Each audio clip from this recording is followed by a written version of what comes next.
Just what is it that you want to do? Well, we want to be free. We want to be free to do what we want to do. And we want to get loaded. And we want to have a good time.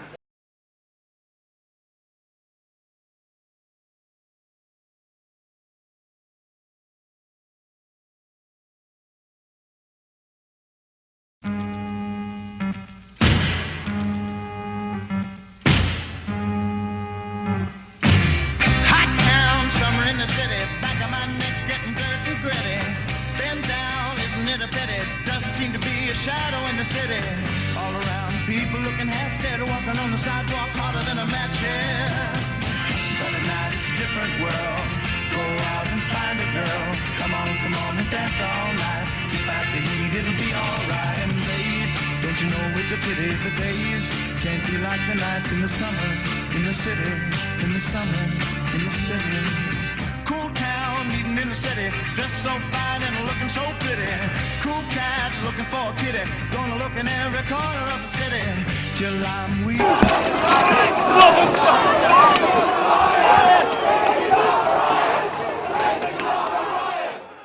is not a riot! This is not a riot! This is not a riot! This is not a riot! You mentioned 100 months. Urgent action is required. Are you optimistic that that will happen? Well, this is the problem, isn't it? The difficulty is that we don't want to, do we, really end up with a situation where we have to run into a brick wall to be faced, finally, with the ultimate truth of what the science of climate change and what all the experts and others have been saying for so long, that it actually comes true, and that suddenly the whole intricate, balanced, harmonious system that nature is has been fundamentally disrupted and destroyed. Now, I would hate to be around them, because, as I say, I mind about your children and grandchildren and mine and all sorts of other people's. So we simply cannot leave them with this awful poison chalice. Can you imagine, when you have grandchildren, what they'll say to you? Why didn't you do something when you could? A huge police presence here. I don't know if you can hear the helicopter hovering above. There are also lots of police spotters standing on top of the Bank of England, looking through binoculars, taking pictures of people in the crowd.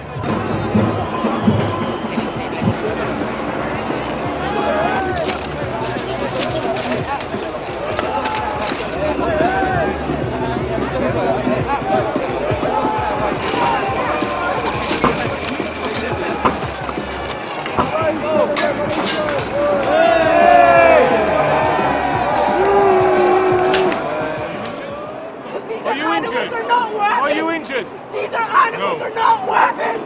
Take them back! The animals are not fucking weapons! Take them home! They're fucking animals! They shouldn't be out here! They've not got choice whether to be here or not! Please take them fucking please take them back! Save the horses, tell your friends to stop. I can't tell all these people to stop. That's not much. It can start with you. Or they can because start I will stand with you and everyone else will stand with you, because that is bullshit. It is distracting from our issues. And the horses will get hurt if that doesn't stop. If they take the horses home, I'll tell everyone they should fucking go home. Well, that's not going to happen, because they got the mandate here.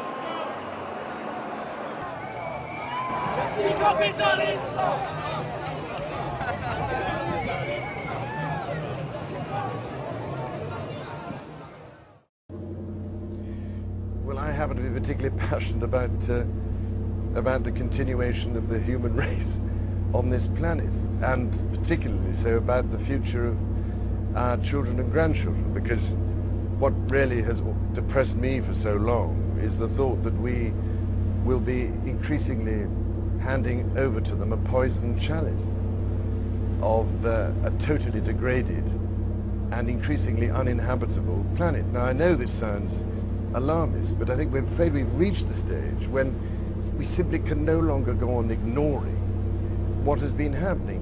Back in the 90s, when you expressed views like that, you attracted